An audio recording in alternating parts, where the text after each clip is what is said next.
안녕하세요. 제이알맨 운송멘토 박병철입니다. 오늘은 또 지난번에 제가 일자리 공고 영상을 한 4개 정도 촬영을 했었는데요. 오늘 같은 경우에는 또 추가적으로 신규 노선이 생기면서 이전과는 아예 정말 다른 일로 한 번 더 가져오게 되었습니다. 오늘 다룰 내용에 사실 운송 품목부터 먼저 이야기를 하고 시작을 하는 게 좋겠죠. 아마 썸네일에서 보셨겠지만 GM 자동차 그룹, 제너럴 모터스의 그룹의 자동차 부품을 운송을 하는 일이 될 것으로 보입니다. 간략하게 먼저 말씀드리면 GM 같은 경우는 이전에 어떻게 보면 일자리 자체가 그렇게 막 환영받고 좋아하는 부분들은 아니었어요. 사실 우리나라를 보게 되면은 자동차의 판매량의 거의 한 80% 정도 될까요? 한 80% 정도가 이 현대기아 자동차에 거의 치중이 되어 있는 편이잖아요. 근데 이번 연도 초에 이제 그 쌍용 자동차, 이 지금은 이름이 바뀌었죠. KG 모빌리티를 기반으로 이 판매량 순위에서 상위를 차지하기 시작을 했고, 나머지 어떻게 보면은 대한민국에서는 이제 자동차 좋아하시는 분들 많이 아시겠지만 르쌍쉐라고 불리웁니다. 르노, 쌍용 자동차, 그리고 쉐보레, 요거는 뭐 같이 묶어가지고도 판매량이 얼마 안 된다라고 뭐 이렇게 부르는 경우들이 있었는데, 쉐보레 같은 경우에도 이제 6월에 이제 트랙스가 풀체인지가 되면서 트랙스 크로스오버라는 이제 모델이 나왔었거든요. 지금 현재 길에서 아주 많이 보이는 차량이 됐는데, 어쨌든 판매량이 쭉 치고 올라오면서 앞으로의 이제 행보나 이런 부분들, 그리고 출시된 차량들에 대한 관심이 굉장히 많이 높아졌습니다. 아마 이것들은 현대기아의 기본 승용차나 이 SUV들의 가격이 좀 올라가면서 좀 더 가성비를 찾는 이 소비자들의 어떤 그런 소비 욕구를 좀 충족시키는 거 아닌가, 이 나머지 브랜드들이 그런 부분들로 보이고 있습니다. 제가 이 판매량이나 이런 부분들을 한번 찾아보니까 쉐보레 트랙스 같은 경우에도 지금 6월 기준으로 국산차 판매량의 16위를 랭킹을 찍었더라고요. 보니까 차량이 한 달 내내 쭉 생산이 됐던 것도 아니고 이제 출시가 되고 공장이 돌아가면서 나온 기준이니까 아마 7월에는 조금 더 많이 판매량이 올라갈 것으로 보이고요. 대한민국에서 사실 20위 정도의 판매량을 기록을 한다는 것 자체가 많은 판매량을 기록을 하는 건데, 대부분이 다 현대 기아였단 말이죠. 근데 거기에 쌍용과 이 쉐보레가 들어가게 되면서 시장에 바람이 새로 불고 있다라고 보여집니다. 이후에는 이 쉐보레를 기준으로 보게 되면 트레일블레이저랑 그리고 이코녹스라는 모델이 있습니다. 이 애기 아빠들은 많이 알고 있지만은 이 해당 차량들의 풀체인지가 예상이 되고요. 이전보다 좀 더 큰 차체를 보여주게 될 것이고, 아마 제 예상에도 어느 정도의 판매량은 보이지 않을까 생각을 하고 있습니다. GM이라는 이 브랜드를 보게 되면은 산하에 브랜드가 굉장히 많습니다.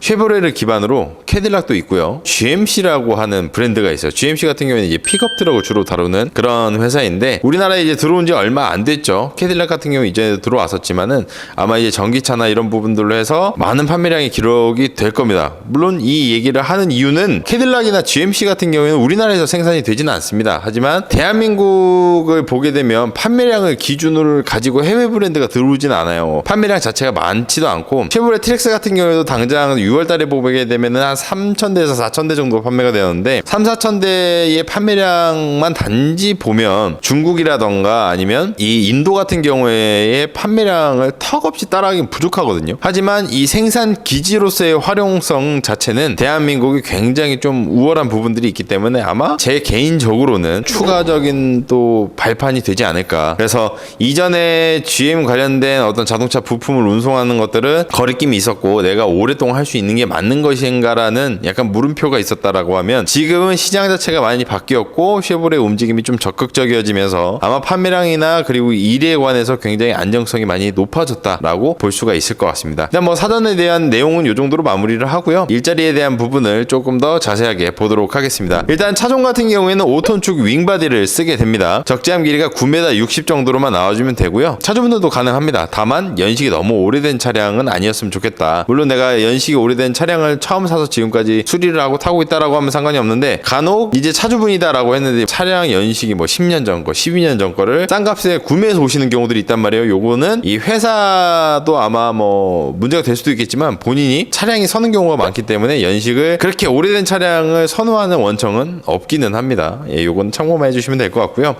운송 품목 같은 경우 아까 아까 제가 말씀드렸던 대로 GM 관련 자동차 차체 프레스물 3시가 될 거고요. 출근지는 아산에 있는 공장이 됩니다. 그래서 운행 구간을 보게 되면 아산에서 이제 부평을 왔다 갔다 왕복을 한다라고 보시면 될 것 같고요. 나머지 부분 좀 이따가 자세하게 설명을 드릴게요. 그리고 근무 시간 같은 경우에는 아침 07시부터 24시까지 운행을 하게 될 것 같습니다. 그리고 휴무일 같은 경우에는 주 1일이라고 보시면 되고요. 가장 중요한 건 급여죠. 사실 돈 벌려고 하는 거니까요. 급여 같은 경우에는 물때를 제외하더라도 매출표나 이런 부분을 쭉 받아봤는데 매출 한 1600 정도, 1600 이상을 기록하시는 분들이 굉장히 많습니다. 물론 그만큼 일을 많이 하잖아요. 이 관련돼서 좀 세부 설명을 좀 드려보게 되면 아산에서 이 부평 공장까지의 거리가 편도로 대략 한 95km 정도 나오게 됩니다. 물론 경기도나 서울 이 중심부가 아니기 때문에 차량이 막히거나 그런 부분들은 상대적으로 덜해요. 제가 이런 얘기를 하면 해당 지역에 거주하고 계신 분들이 그런 말씀들을 하세요. 출퇴근 네가 해봤냐? 거기서 뭐가 차가 막힌다라고 하지만 서울의 올림픽대로 한번 가보십시오. 그거보다 훨씬 덜합니다. 예.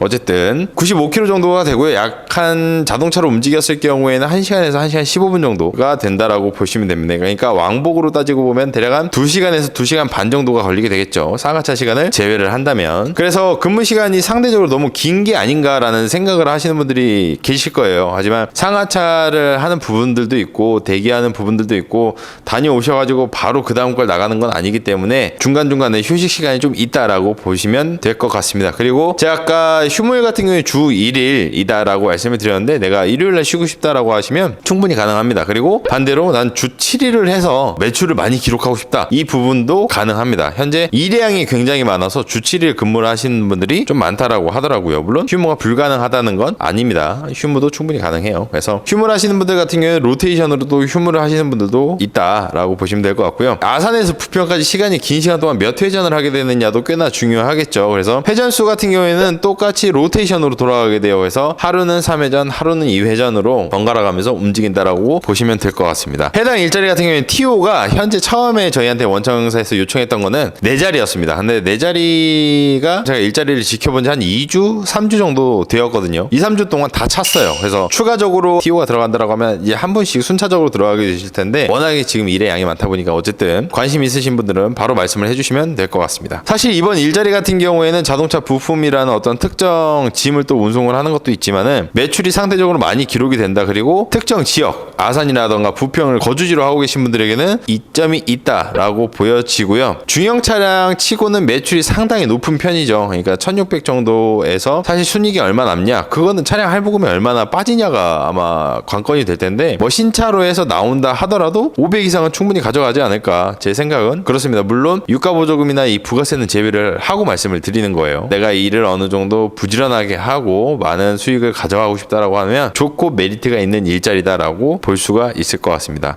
오늘 일자리는 이 정도로 마무리를 지을 거고요. 원래 제가 이 영상이 업로드가 되기 전에 저희가 한 달에 한 번씩 하는 넘버3 라이브 방송 있잖아요. 원래 진행을 하려고 했는데 지금 현재 이 팀장이 현장에서 굉장히 바쁩니다. 그래서 제가 혼자 찍으면 또 재미가 덜하기 때문에 그래도 이번 달이 가기 전에는 최대한 촬영을 하려고 해요. 그리고 추가적으로 이제 차주분 촬영이 아마 예정이 될 건데 촬영을 하게 된다라고 하면 25톤 이 워킹 최근에 저희 연락이 많이 오는 게 폐기물 그리고 우드칩을 운송하고 싶다라고 하시는 분들이 많으신데 그 부분들을 제가 해소를 시켜드리고자 이 차주분을 아마 섭외해서 촬영을 할 예정에 있습니다. 그래서 이런 부분들 전체적인 부분들을 내가 보고 놓치지 않고 확인을 하고 싶으시다라고 하면 구독과 좋아요는 반드시 그리고 알림 설정까지 해주시면 너무 좋겠죠. 해당 일자리를 내가 직접 보고 싶다라고 하시면 언제든지 연락을 주시면 됩니다. 저희는 사무실에서 1차적인 상담을 하고 원청을 갔다가 현장을 반드시 간 다음에 최종적인 선택을 하기 때문에 너무 부담을 가지시지는 마시고요. 직접 보시고 판단을 하시고 움직이시면 되지 않을까 생각을 합니다.